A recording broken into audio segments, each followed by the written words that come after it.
from fear. So what may not be scary anymore certainly was in our unconnected and more isolated society before social media connected us all. There are actually tons of YouTube videos about millennials sharing the shows and movies that scared them as children. Seriously, tons of playlists. While they focus on things that scared them and the comment sections are filled with people who had similar experiences, I want to take it one step further. Before we get started, I want to give a warning because I'm going to be talking about some very disturbing content. There will also be some reference to programs, and if you believe that you're a victim of monarch programming, you may want to skip this video. And to anyone suffering with PTSD, this video may not be for you. Also, I'm going to be showing some video clips that may be disturbing to certain viewers, because they're creepy and unnerving.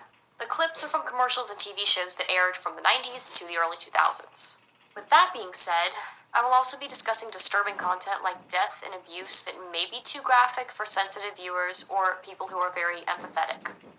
This information is open source and can be found with some basic research skills. Don't let your curiosity show you something you don't want to see. All that being said, let's begin. Were 90s kids subject to trauma-based mind control?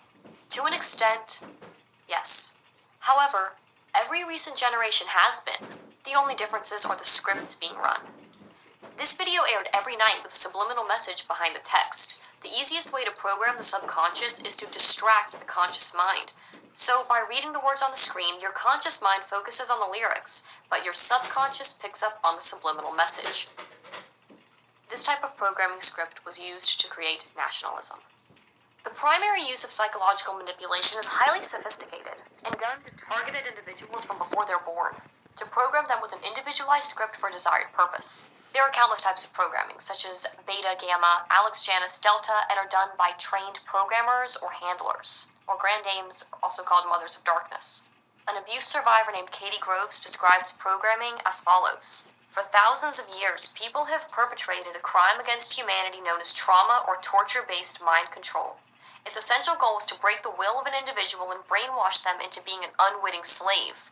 In other words, creating the illusion that they've lost their free will.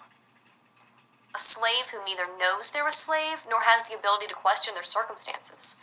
This is achieved through the systemic perpetration of rape, torture, gaslighting, humiliation, and forced perpetration and witnessing of violent trauma, leading to the forcible creation of dissociative identity disorder, formerly known as multiple personality disorder, and Stockholm syndrome, or trauma bonding.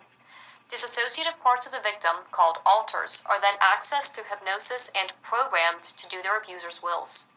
It is valuable to note that while the general methodologies are pretty consistent throughout the world, different groups use different techniques to program their victims, and no two survivors' programming will look exactly the same.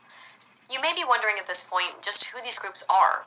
In my experience, cults, government agencies, and child trafficking rings are the most common. And no, none of these spheres of human life are actually separate. This is not exactly the type of programming I'm talking about. What I want to talk about is a trickle-down, less sophisticated form of programming, in a form of cultural phenomenon that evolved inorganically, meaning we as consumers did not create this content, but were exposed to certain themes over and over in our entertainment by the interwoven media conglomerates of the time for the purpose of programming the children of a generation. The Dark Luciferians, or the Dark Occultists, also called the Dark Illuminati's Great Plan, called for family life to be destroyed, for children to rebel against their parents, and for the world to become more violent. Children needed to immerse in violent images so that a violent society could be created. One of the major components is that they want everything to happen as if it's happening naturally. Where the programming is important is that they've distributed programs throughout all levels of society. There is no religious group, philosophy, or political organization that cannot or has not been infiltrated. I discuss the two versions of the New World Order as well as various prophetic events in my other videos if you are new to this kind of content. I am a 90s kid, and that's why I'm focusing on the time frame between the 90s and the late 2000s. Every generation's entertainment is different, and there's a reason for that. Like I said, it depends on which scripts are run. Everyone who grew up during this time frame knows that we were exposed to some very strange things. The scripts were twisted, bizarre, and creepy. What happened to the millennials? I often wonder if some of the problems we face today, like apathy, anxiety, and depression, could be the result of some unprocessed trauma. That might sound strange, but this is a strange world. Lieutenant Colonel Dave Grossman is a military expert on how to condition people so that they will kill. He writes in his book On Killing that the same process that the government has used to condition soldiers to kill is being used by the entertainment industry. Grossman states on page 308 that the conditioning to kill begins with cartoons. It begins innocently with cartoons and then goes on to the countless acts of violence depicted on TV as the child grows up. Then the parents, through neglect or conscious decision, begin to permit the child to watch movies rated R due to vivid depictions of knives penetrating and protruding from bodies, long shots of blood spurting from severed limbs, and bullets ripping through bodies. While children see horrible deaths on TV, they learn to associate this suffering with entertainment, with pleasure, and their favorite soft drink or candy bar. Did you guys know that England forbid Snow White and the Seven Dwarfs being shown to anyone who was under 16? Unless accompanied by an adult because of the scary content? Things have definitely changed since 1937. Let's start out with children's shows and progress from there. Tons of articles on the web can be found now attributing these very cartoons to literally shaping the generation. This article says, while cartoons came on strong at the dawn of the decade, things didn't stay the same. In 1997, education standards came back strong, insisting that most cartoons have moral and educational value. This implies that shows before that did not have such things. The article goes on to say the quote, Ren and Stimpy from 1991 best reflected the latter subset of the 90s cartoons. It was violent, strange, and graphic. It was controversial when it came out, but not quite as controversial as more recent developments of the creator John Kricfalusi of pedophilia, sexual assault, and creating child pornography. Another site recalls, wow, cartoons in the 90s were weird as hell. And the author goes on to say something very important. These shows had a huge impact on my sense of humor, and served as a gateway to the twisted stuff I found funny later in life.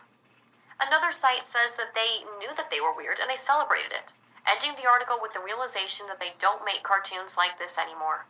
There's definitely a reason for that. A YouTube video about some strange bumpers, or those clips that play when a show goes to commercial or comes back, even addresses the fact that cartoons are definitely not the same.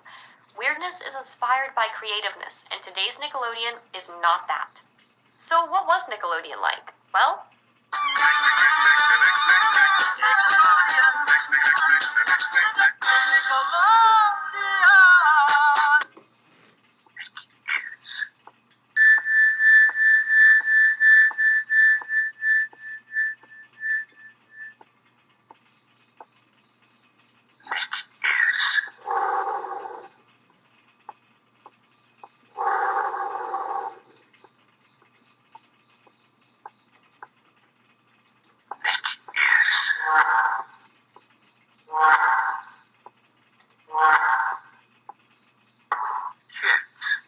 familiar with the concept of adrenochrome and Nick's long history of pedophilia, this is disturbing even today.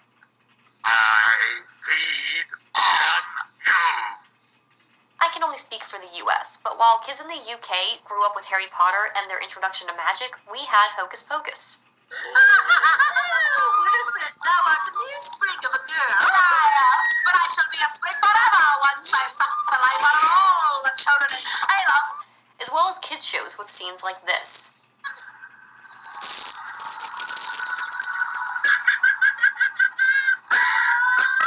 This scene is infamous in horror movie history.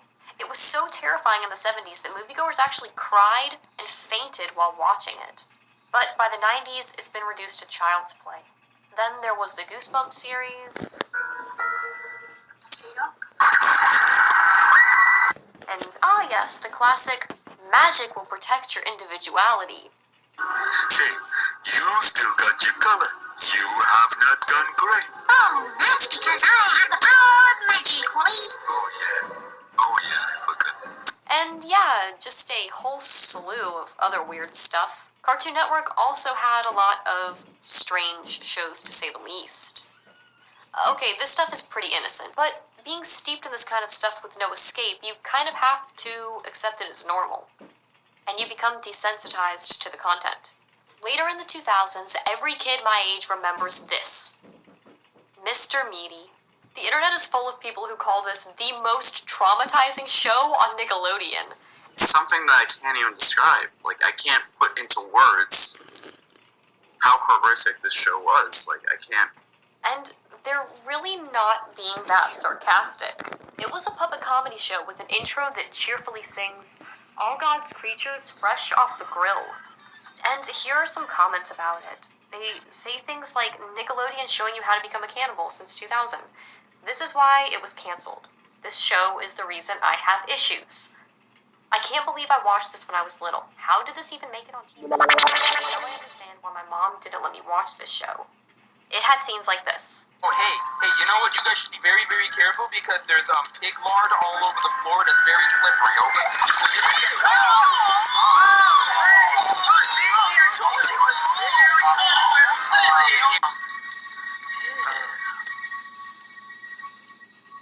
Well, that is painful. That happens all the time. Yeah, it happens all the time. It happens to me all the time. Here, I'll show you.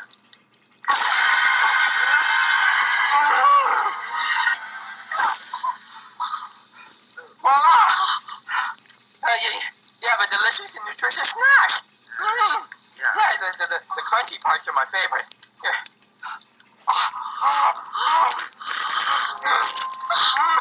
That is so disgusting.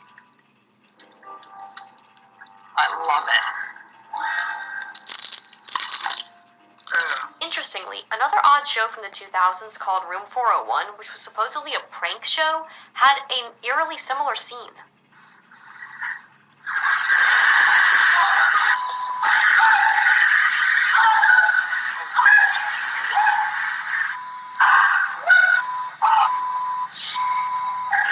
Room 401 was hosted by Jared Padalecki of the CW's Supernatural series. The show took unsuspecting victims into the center of pranks that played like mini horror movies. From the reanimation of the dead to chainsaw mishaps, each episode contains 4, quote, scares or pranks. And it also had a very creepy opening. Welcome to room 401.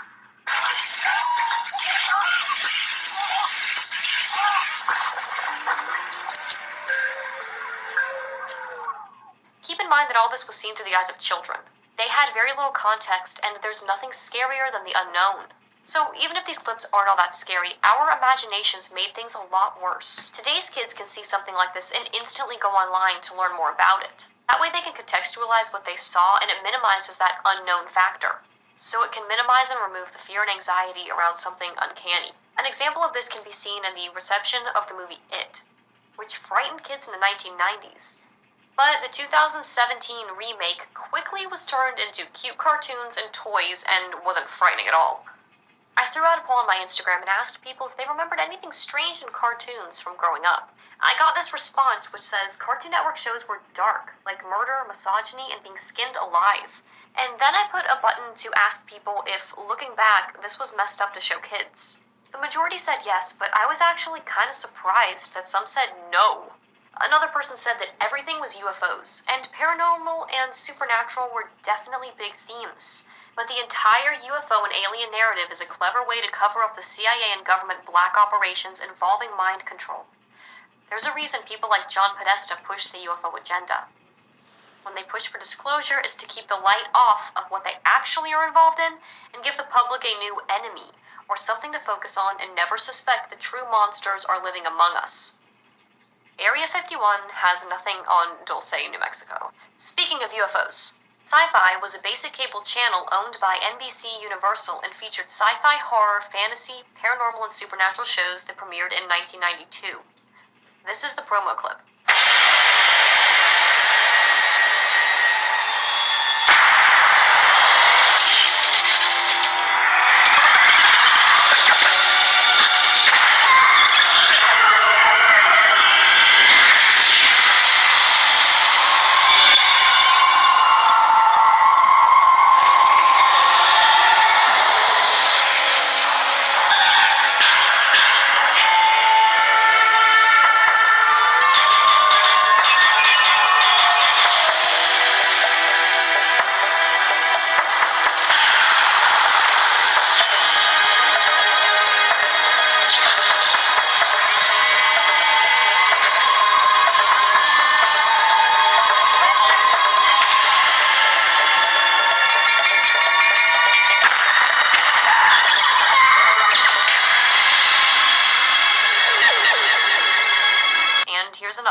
message of Saturn on the TV, and then later it says escape.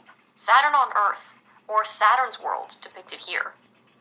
And for those familiar with the occult, know that Saturn is represented as Satan, whereas the Sun is represented by Lucifer.